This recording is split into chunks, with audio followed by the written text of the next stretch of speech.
You're listening to the Talking Headways Podcast Network. Talking Mondays. Keep moving on. Keep moving on. Talking Mondays. Keep moving on. Keep moving on.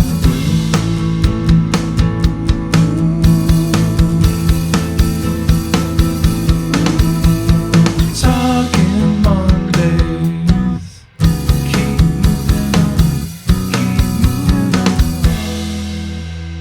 Happy Monday. This is Mondays at the Overhead Wire, sponsored by our generous Patreon supporters. I'm Jeff Wood, your host, and joined by Han Solo. That's right, every Wookiee's favorite right-hand man is here to help us through the show, and it's cream sherry this week. That's the drink du jour. Really excited to be here with you all, and thanks for listening on the Monday show. We really appreciate it. I'm looking forward to having some guests soon, and I always appreciate sharing with you some of the stuff that we're doing on Talking Headways, which always has a guest. I would not do a Talking Headways by myself because I don't think I would ever be that interesting, although I do a lot of the Monday show by myself. The reason for that is just partly my scheduling and partly trying to get everything in, including the newsletter and the regular Talking Headways podcast, and trying to fit in the Monday show to share some really cool information from those other two items that we can share with folks. So really excited to do this every other week, I should say. And hopefully this today goes smoothly. I'm looking forward to sharing some of the stuff we got coming up as well on Talking Headways.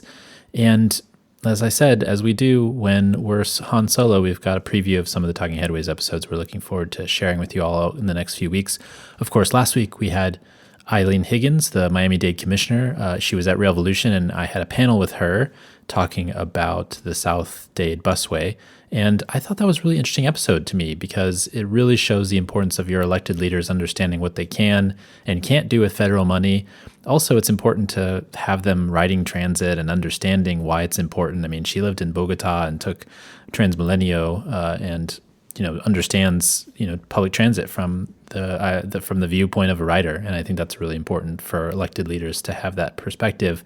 And also, I guess the previous leaders in Miami-Dade County promised too much and really didn't think ahead on what they would need to do in order to get federal funding, and so they promised a train on the South Dade busway, but as Commissioner Higgins said, that was not going to be possible, especially since there's so much funding and money going around, that is going to these large projects with large amounts of land use interaction with them, especially for capital projects in places like New York and the Bay Area, et cetera. So really interesting discussion there. I hope folks get a chance to go back and listen to that one if they haven't already. Also, this week we're releasing our episode with Lynn Peterson, who is the Oregon Metro Council president and former Washington State DOT director.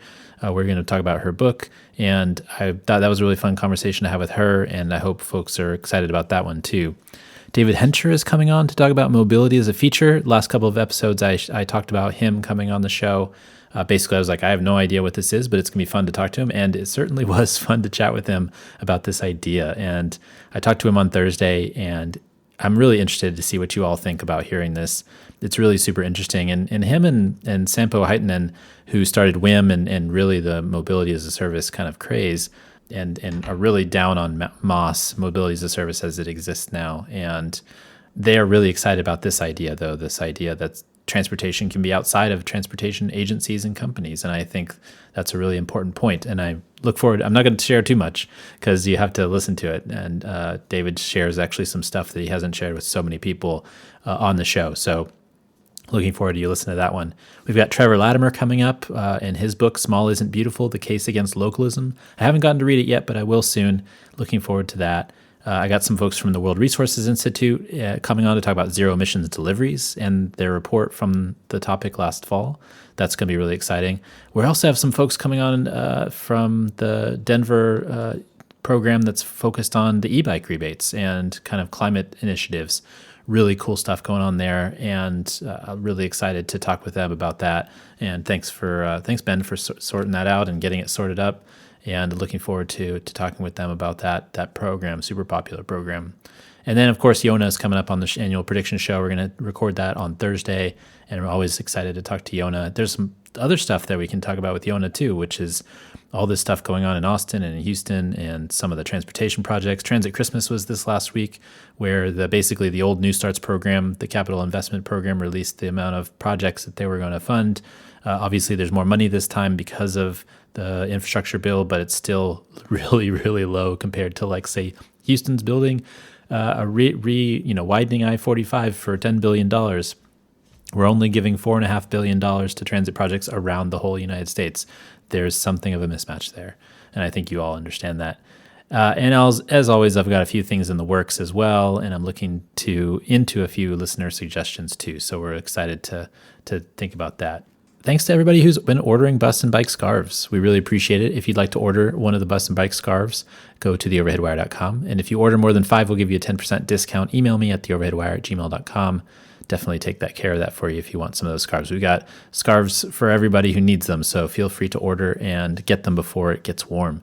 It's still cold out, so get your scarves, and you'll love them, especially if you're up in the Sierras now or on the East Coast. There was a bit of a cold snap in the last couple of weeks, so definitely still cold out. Definitely need something to warm you up when you're on your bike or walking out in the city. Looking forward to seeing some of those orders.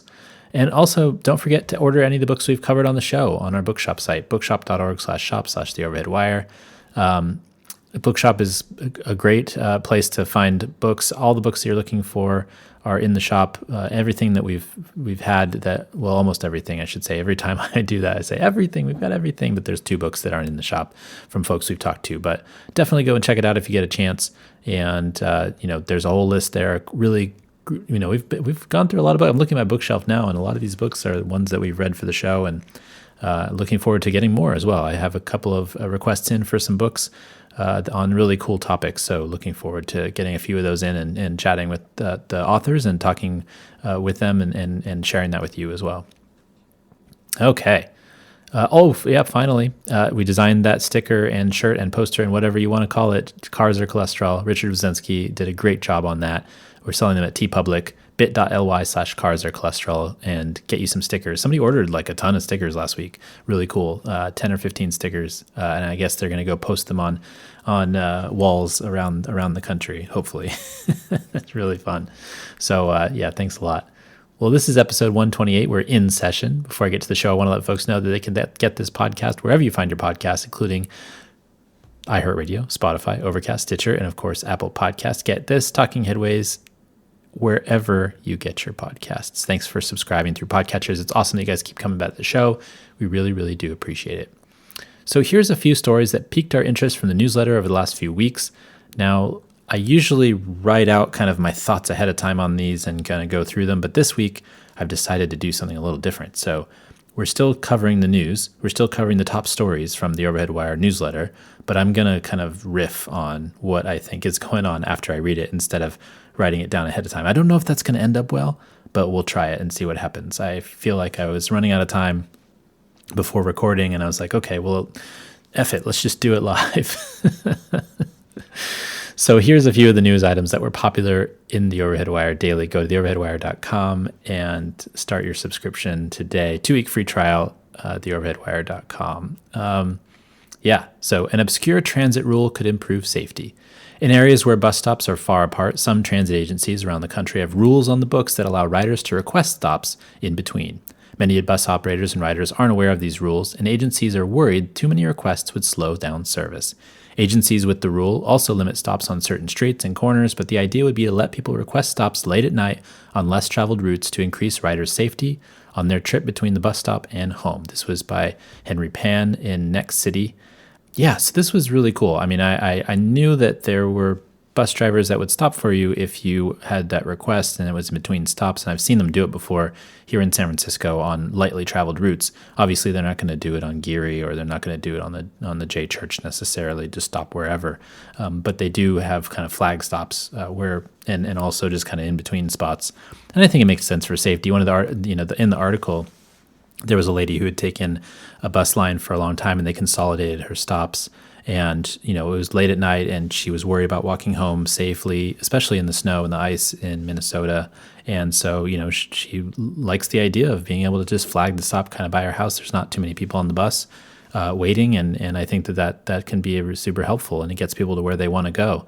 I think that's just a great idea, and hopefully more agencies do this. Now, there is something to be said for, I think, differentiating these kind of lightly traveled routes or kind of nighttime, riding of these routes that might be more popular versus like daytime travels on major routes where you don't want people stopping every 10 seconds. And actually, that's why some of those consolidations happen, right? Is because we really want to speed up the time that it takes to go from one part of the city to another on a bus. But at the same time, some of these, some of these late night stops, some of these, areas where, let's be really honest, the bus stops are kind of crappy. They're just basically a flag on a stick. And, if it matters to have to go to those stops, then whatever. But I think it's probably a good idea to keep people safe and, or actually, not just safe, but the feeling of safety, so they feel like they can come back and ride the bus and feel like the bus system is listening to them. I think that's important. Okay, Chicago is adapting electric bus infrastructure for cold weather. The Chicago Transit Authority has been experimenting with electric buses for almost 9 years as they work towards total electrifications of their buses by 2040. The CTA is focused on figuring out how to make sure they work in colder winter weather. Heating the interior of the bus to 70 degrees Fahrenheit takes up most of the battery charge, so recharges are necessary to keep the buses running reliably. The agency has found operating electric buses after capital costs is cheaper overall, about $2 per mile versus $3 per mile for a diesel bus. This was by Tom Kreischer in the Associated Press. I thought this was really interesting. I was in Montreal a number of years ago, and I know that they have one route that they've been trying out for a while of electric bus, where they have a pantograph and a charger at the middle or end of the route. And basically, that's something that they found too, is that part of the problem with electric buses, especially in cold weather cities, is A, the cold weather, kind of it hinders the amount of battery charge you can get, but also B, you're trying to heat the interior of those vehicles, and the heating of the vehicles takes up a lot of the charge. And so that's something to think about. And so I guess Chicago, what they've done is they have this rule that when you get below 50% charge, you have to recharge. And then they have chargers along the way. So you can, basically can take 15 minutes on each end to kind of recharge the batteries a little bit instead of having to go back to the bus barn or anything like that. So you have to really retrofit routes to think about this. And I think this was in Austin recently too, where they were talking about, they were going to buy a certain amount of buses, but they for this BRT line, but they actually, or rapid bus line, but they can't necessarily, buy them and think about them the way that they were before, because that they had to think about this charging situation on either ends of the route rather than, providing two buses that would have been taken up by one bus before. So the idea that, basically because of the battery, charge, you'd have to use two buses instead of one by replacing a bus in the middle of the route or something along those lines. So they're actually pushing that back to like 2025. So I think it's really important for these agencies to start to understand, how these electric buses work in real life situations, not just testing. And so, this is a really important point, especially in the northern cities that have these cold weather snaps and we have to heat those buses. And 70 degrees seems really warm, but if you think about the bus opening up every stop and letting in all this cold air and people coming in and out, there's a lot of heating and reheating that has to happen for buses to be efficient and keep people warm. Even if it's, interior says 70 degrees, it might not be that because of the amount of cold air that comes in and out on a sub 30 day. Okay. We buy houses, everyone else loses. Commercials or billboards saying we buy houses for cash are ubiquitous in cities all over the country. But a new report from Drexel Metro Finance in Philadelphia found that homes sold to investors were valued at 50% less than those sold to individuals outside the multiple listing service. These findings call into question whether the We Buy Houses world is taking homeowners for a ride. Bruce Katz, Ben Preece, and Kevin Gillen in the Philadelphia Citizen. So I think, first off, the thing that this reminds me of is episode 312 of Talking Headways. We had APM, Nilda Ruiz and Rose Gray came on the show to talk about their programs and what they're doing for folks, in North Philadelphia. And one of the things they mentioned was that they have to protect their friends and their constituents from these predatory, home buyers in Philadelphia. And what they said was that, people be told, hey, we'll give you cash for your house, but it's going to be at, these folks don't know how to look up their house and the values on Redfin, or they don't know how to, they're not, in that mindset of thinking about that. So they sell their house, but then they get under underpaid for it. And so they lose a bunch of the equity that they build up over time. And also they lose a house if they get suckered into selling their house that they maybe didn't even want to sell. So this report is really interesting in that all these purchases that happen off of the multiple listing service, which is what real estate agents use to share listings and things around cities, are sold at 50% less value. And so I think that part of that's probably trickery on the case of these folks that are trying to make money off of flipping houses, but also it's part of just like an education issue, and I'm really worried about how that works in cities around the country. If it's working like that in Philadelphia in this specific instance in this research, I imagine it's working in similar ways around the country, and so it's something to be worried about. Something that could be, above board. And I think that there's probably some regulators that need to step in and think about this, because there's probably a lot of people that are getting taken advantage of when they're selling houses. There's a lot of folks who want to take advantage of people and just are trying to make money. So unfortunate, and hopefully, this kind of brings attention to that situation. And as I said at the beginning, everybody's seen these commercials or billboards or whatever that say we buy houses for cash. And I think that, that's a dangerous precedent for these folks. And some of them are probably above board, but many of them are likely not to be, because it seems like from this report that's the case. French cities banning billboards. Cities all over France are moving to ban large billboards and flashy advertising in an attempt to reduce visual blight and create a calm urban environment. The city of Nantes in western France has banned billboards and took down 110 over the course of one night. While advertisers are upset with the loss of space to market their goods and services, local residents are happy with the resulting lack of annoying pitches. This was by John Lawrenson in Marketplace. I'm fine with it. Get rid of the billboards. A lot of them are trashy. A lot of them just are ugly. Some of them, they stay up for a long time and then they kind of fall off because no advertising has replaced it.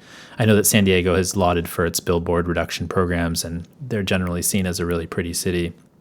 So, I know that if you've ever driven across the Bay Bridge, you've seen all those advertisements for whatever it is, and Salesforce and Yahoo. It used to be Yahoo, I guess it's gone now, but there's all these advertisements on the billboards, and some of them are kitschy and fun, but most of them are just kind of like, why are you taking my attention away from driving across this bridge and into the run-up of this bridge? And I think that that's probably the case in a lot of places where the billboards are distracting rather than helpful. It's selling items, and a lot of times people really don't care what they're selling. There's also a lot of funny movie stuff in Hollywood about billboards and having somebody's face on a billboard. And I guess I Love You Man was the best one where one of the characters got the other character's real estate agent, and he got him billboards to show he was a really good seller, and it was, that's pretty funny. But most of the time billboards waste of space. I'm glad France is doing this. I hope other cities in the United States follow suit, because they're kind of just, it's a mess. It's an urban design mess. Utah's gondola gambit.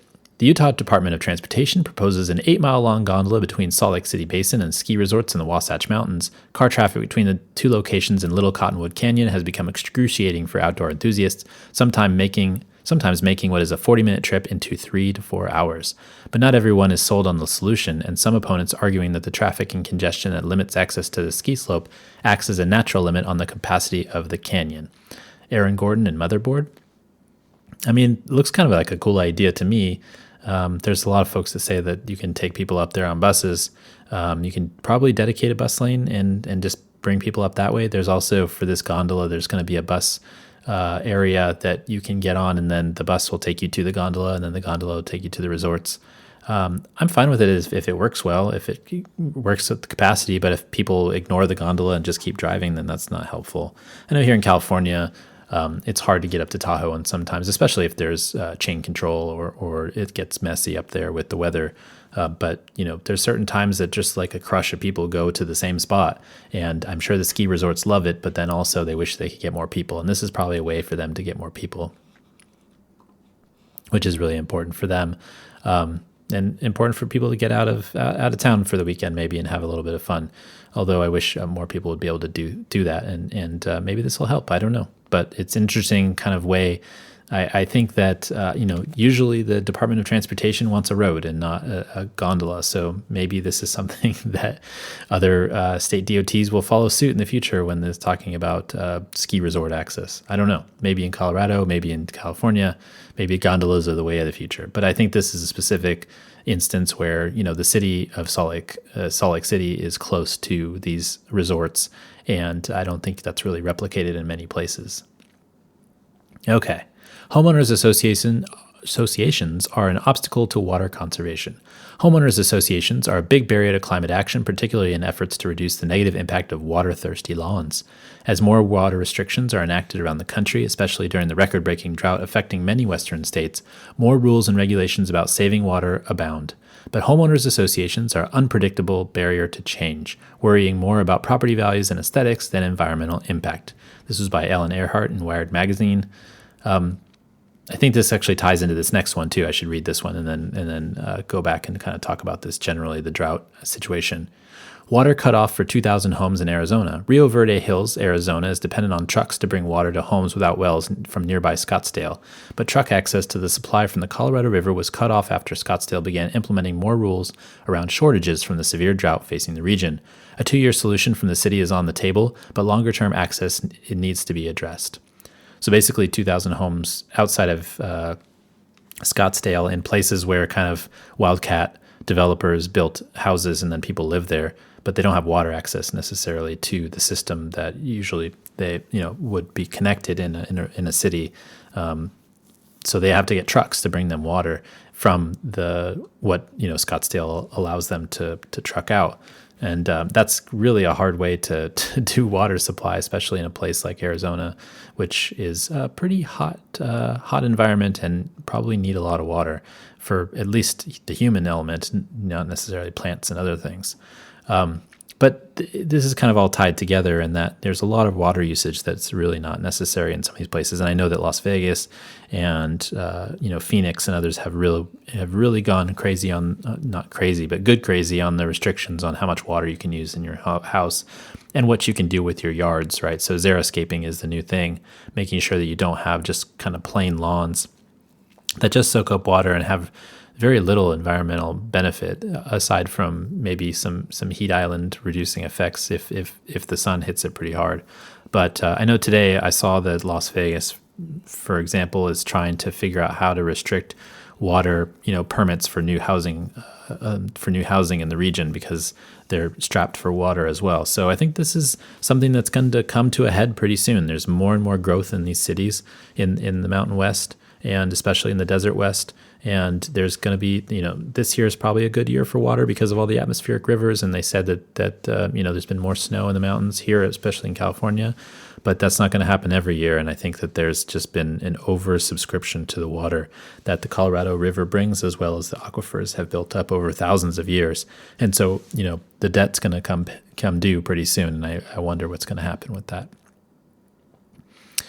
Okay. So here are the bonus items. Those top ones that we just read, those were the popular ones from the last week or so. The ones with that got a lot of clicks and a lot of people were interested in them. Usually in the 5 different topic categories that we have. So the transportation, urbanism and design, urban issues, and things like housing, the environment as it pertains to cities, as well as the research. So those were some of the top items. But these bonus items are ones I found interesting and posted in the newsletter as well.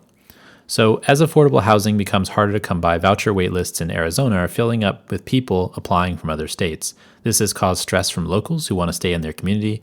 HUD doesn't limit the number of waitlists people can get on for vouchers around the country, but they do allow local authorities to prioritize existing local residents that need housing. This was in the Arizona Republic.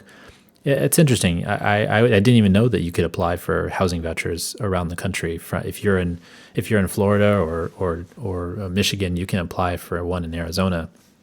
I imagine there would be some sort of mismatch from people wanting to leave a situation where they're at and find a better one, which is a good idea. I mean, I think mobility is really important, but at the same time, there's a lot of local needs as well. And so prioritizing locals is probably the best way to go for the cities that are providing housing vouchers. And a lot of wait lists are closed now. I mean, there's a lot of, because we haven't built enough housing, because we don't have enough housing for folks that need it. There's there's a certain amount of housing that's built and a certain amount of public housing, a certain amount of Section 8 vouchers and others, and we just don't have enough. And that's what's kind of causing, I think, some of the current problems we're having. And I think a lot of the inflation that we're having also is housing related, and housing makes up such a huge chunk of that calculation that the Fed really is having a problem tamping it down with interest rate hikes, and it's actually going to make the situation worse, I think, over time, because as they hike rates, it disincentivizes home building,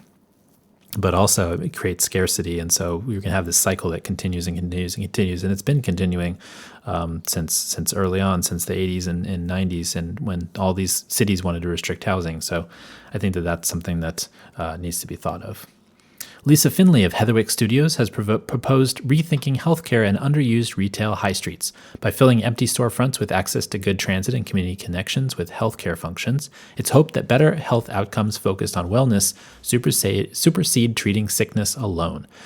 This popped out, and I was like, wow, this is really cool. Taking all those empty storefronts that are in cities or in high streets or main streets, as we call them here in the United States, high streets as they call them in the UK and in England. Really cool idea to take some of those empty storefronts and make them into wellness centers, or places where you're going to go get your MRI, or places where you're going to go and do your blood tests or whatever else. So in a hospital they have these sections of where you go to do things. So the building is actually like kind of a mini city in itself. But if you actually take some of those functions and put them in a city center or in a high street, and then also with some wellness functions, so you have your yoga studios and you have kind of your health check. You can also have healthy eating situations, things like that. It really makes sense to have those be close by. And now with a lot of the kind of office space in cities specifically, and especially in large cities, a lot of the office space is going to be open. There might be opportunities to do healthcare in some of these spaces. Obviously, it's not going to take near as much space as needs to be filled in some to fill up some of the office space and make downtown a destination again. But I think that on these little main streets and high streets or commercial streets in neighborhoods, it would be really cool if some of these hospitals or some of these healthcare systems would actually set up shop closer to where their patients are, where their members are. So I just thought that was a really cool idea, and hopefully it gets used over and over again. 22% of Colorado residents live in rural areas, but those areas also have 78% of the road lane miles in the state. A potential change to how transportation funding is allocated to reduce emissions has upset rural leaders that worry they won't get as much money as before. This was really interesting because I think this was just kind of a rethinking of the regional systems that give transportation money out in Colorado. And I don't know if these rural leaders have much to be worried about, specifically because they're not going to there are some roads in Colorado that they let go fallow, or there are lots of dirt roads in some of the more rural areas, but I don't know if they're actually going to ignore rural roads, and there's not a lot of need for expansion either. So it's going to be interesting to see how this comes up. I thought it was interesting because of the kind of the noise that this article made over kind of rethinking transportation funding in places that need it. So we'll probably revisit this at some point. New research from USC shows that residents of Los Angeles that drive less are subjected to more air pollution. While similar research has been done before, it didn't focus on the amount of pollution impacts each community generated, finding that white residents were more likely to generate pollution in communities of color than those residents are generating in white communities. This was in USC Price, and Jeff Boeing, who's been on the show a couple times, did this study. He got a lot of pushback. He even got a tweet from Donald Trump Jr. saying the air is racist or something, which is dumb. But I think that's hilarious because people just don't read the studies or the research. They just react, and it's just really ugly.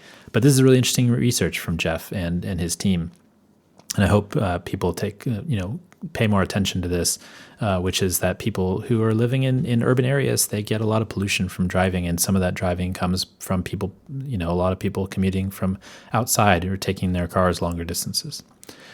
Okay, Amazon is going to pause its HQ2 expansion in Crystal City outside of Washington, D.C. as they cut workers amid industry-wide technology layoffs and an ongoing work-from-home push from employees. The expansion was seen as a sure thing for boosters, but a lot has changed since the big competition 4 years ago, especially from the pandemic. This is in the New York Times. Carbon emissions from the global SUV fleet have increased to just under 1 billion tons per year. This is greater than the combined emissions of England and Germany and is likely to get even higher as sales of large vehicles increase. This is in The Guardian. Obviously, that's crazy that the SUV fleet around the world is higher than has higher emissions than Germany or England. Crazy. Phoenix set up a whole new set of surveillance cameras downtown before the Super Bowl and haven't taken them down. Madison Square Garden in New York City recently ejected a concert goer because they used facial recognition to identify they were part of a law firm whose clients were suing the venue. These and many other examples have people wondering if sports events are the leading edge to more surveillance overall in the United States. The Atlantic. The Federal Highway Administration released a new memo related to federal spending from the infrastructure bill. It replaced an earlier memo that caused conservative lawmakers in states and at the federal level to freak out over what they perceived as requirements to repair roads, focus on emissions, equity, and improve safety. The new memo says exactly the same thing, but bows down to the agitators with flowery language. So this was the Pollock memo we were talking about many times on the show, and then it's a new memo from Shailen Bhatt, the new administrator, which basically says the same thing as before, but it made the conservative lawmakers happy. So whatever.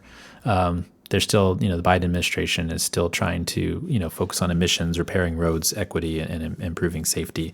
Those are great goals. I wish we had more numbers tied to them, but let's be real here. That the people in conservative senators were worried about not being able to expand roads like they wanted to, and state DOTs were upset about that. But this is something that is the same as before, and it's the same as it always was. Last week, France announced that it would invest 100 billion euros to build infrastructure for regional rail networks in cities around the country. Paris has gotten a lot of investment, but in order to go climate neutral, they believe more is needed. This is an interesting juxtaposition to our previous article where they were talking about whether they could expand roads or not. And here we are in France giving 100 billion euros to expand commuter rail regional transit networks in big cities around the country. And finally, the City of Austin and USDOT have signaled that they will sign an agreement to establish a partnership that would explore opportunities for innovative project planning, procurement, financing, and delivery for the city's large slate of transportation projects. From the $7 billion transit expansion and $3.6 billion corridor program to new airport expansions and the potential highway caps, financing could include TIFIA loans, private bonds, and railroad infrastructure finance funding. So something interesting coming out of Austin where they're making a deal and hopefully they can get a bunch of money from the feds, whether that's through TIFIA loans to get the projects done faster and then pay them back over time, other funding types, etc. And interestingly enough, there were people at the state house in Austin who decided that Capital Metro or the city of Austin would not be allowed to bond for any cost overruns, pay for anything else unless they had another election. So again, the state of Texas is trying to make the city of Austin pay for expanding transportation. I don't see them asking the TxDOT to have more bond elections to expand highways or if they go over budget. So it seems like some hypocrisy there from the transportation wing of the state of Texas. This week and every week, I want to thank our generous Patreon supporters. You guys are awesome and keep the show going by listening and supporting each month. This show and Talking Headways really wouldn't be here without it, so thank you very much. And you can support the show by going to patreon.com/theoverheadwire.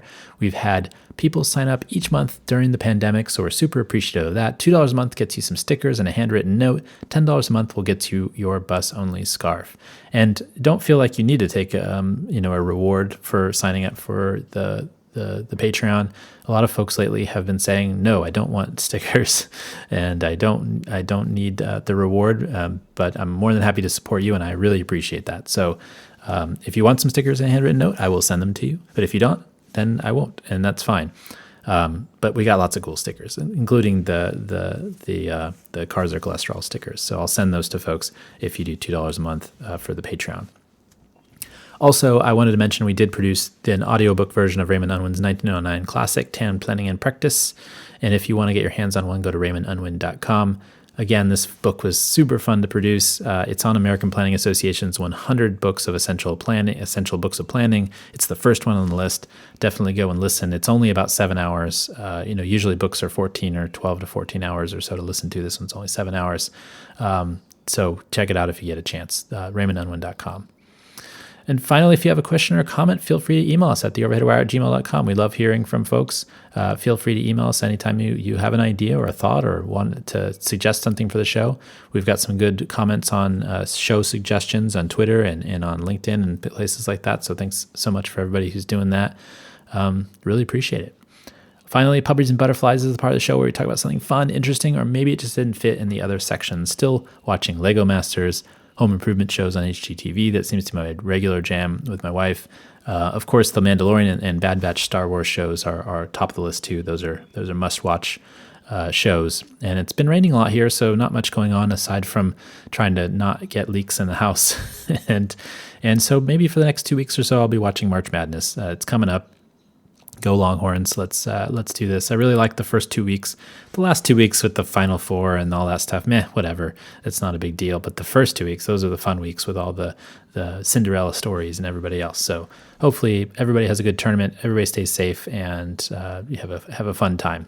That sounds like a lot of fun. Okay. You can find me on Twitter at The Overhead Wire or at theoverheadwire.com. You can find me on Mastodon at The Overhead Wire at sfba.social. I do post the top news there first before I do it on Twitter the next day. I feel like it's just kind of one of those things where I can schedule it on Twitter for the next day, and then on Mastodon, I just put it out the night before. And so if folks are on Mastodon, they get stuff early, which is a kind of a nice surprise, I think. Thanks for joining us at Mondays at The Overhead Wire. Thanks to our generous patrons for sponsoring this week and every week's podcast, including Talking Headways, this Overhead Wire Monday show. We really appreciate it. We appreciate you guys for listening, and we'll see you next time. Oh, and also, daylight savings sucks. I forgot to mention that. I was thinking about it beforehand, and I didn't write it into my notes, but yeah, it sucks. I hate losing an hour, and I hate gaining an hour in the fall. It's just, can we pick one? Can we just pick one? I know there's a lot of people that don't like waking up in the dark at certain times of year, et cetera, but I just, the change is annoying. It's really annoying. Let's just make it so that we don't have to change every year. We can just kind of go with the seasons like our bodies are telling us. Anyways, thanks for listening. We'll see you next time. Talking